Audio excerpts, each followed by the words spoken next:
A pleasant morning to you, my fellow Jamaicans.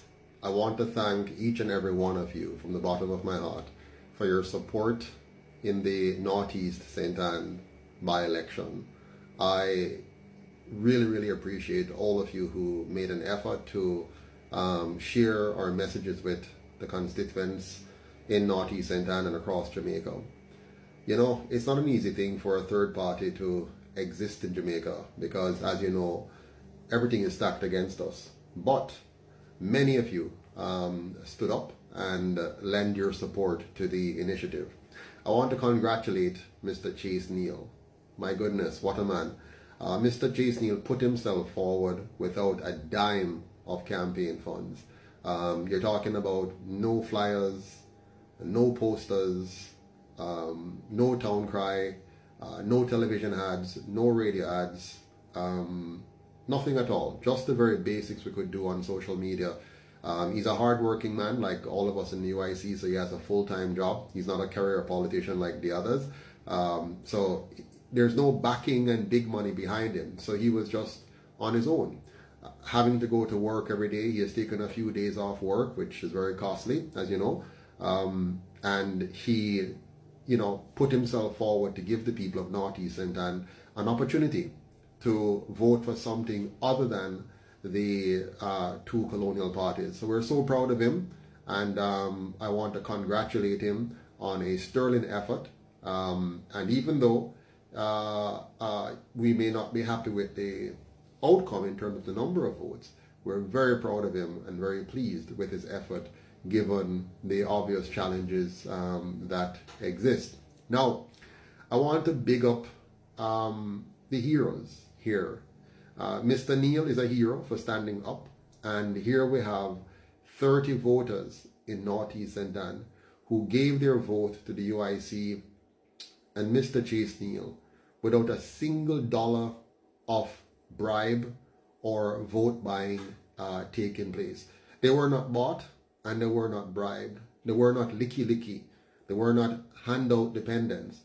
They voted their conscience. They voted for change. They voted because they want a new and better Jamaica.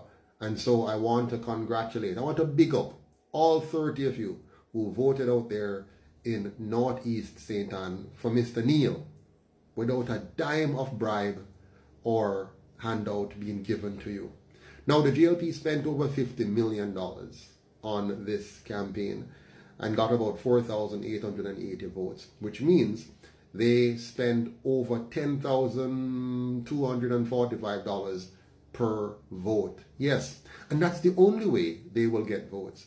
They only get votes by buying votes. They also get votes because they have the full backing of the PSOJ oligarchs that gives them the money to do this. Yes, we all know that the two colonial parties keep the people poor and dependent so that they can buy them at election time.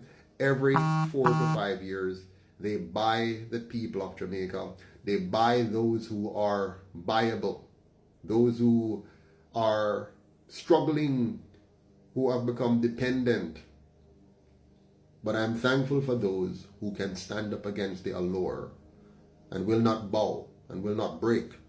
The 30 voters that stood up and went to the polls without being transported, without being induced with any form of handouts at all, they went to the polls and voted.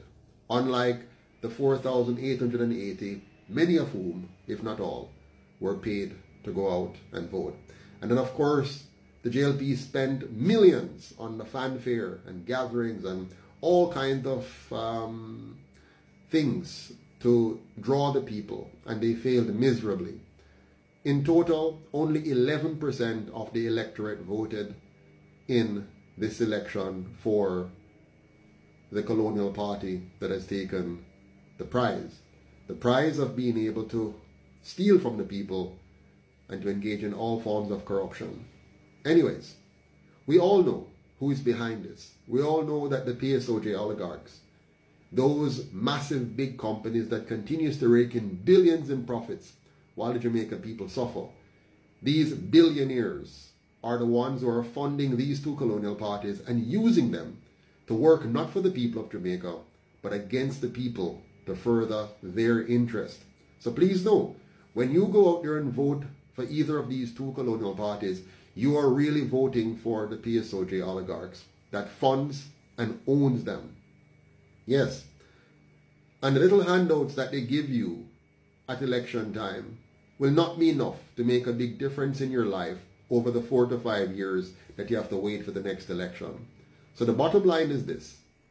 The two colonial parties, backed by the PSOJ oligarchs, are ripping off the Jamaican people, and every time you vote for them, every time you support them in any way, shape or form, whether you're campaigning for them online or you're allowing them to put you in their green and orange and boss you around and give you free food and give you a few $1,000s and a t-shirt and a cap, you're being used.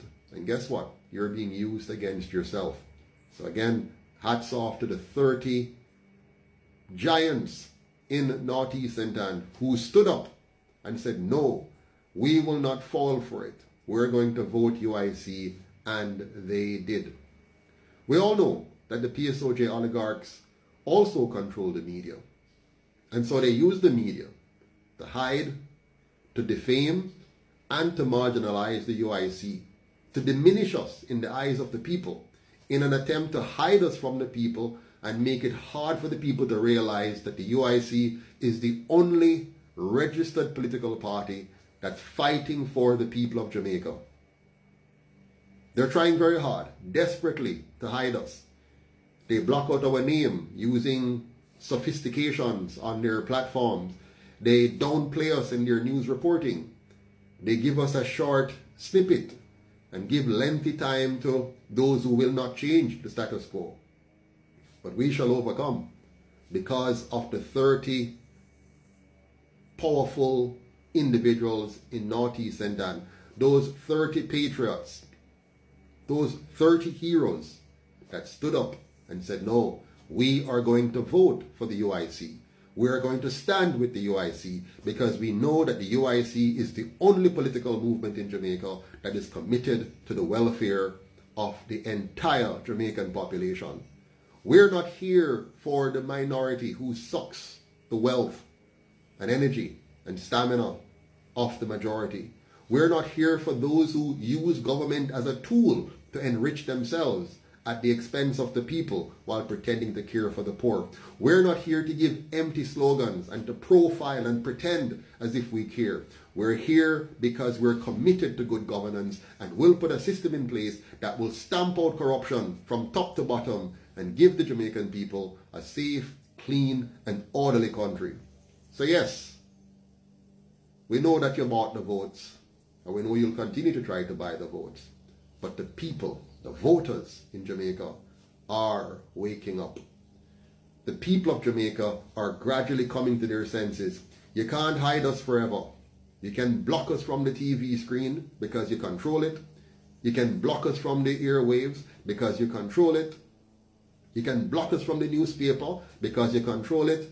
But you can't block us forever because there's a little bit of room that we still get through social media. Yes, you can shadow ban us like you have done. You can report us to the various platforms and let people have a misunderstanding of us. You can inject into our organization plants that will come in and try to destabilize us and break us down and spread false rumors about us. But you cannot stop a united people. And the UIC is a group of united, independent thinkers. We're a Congress. We're not a party.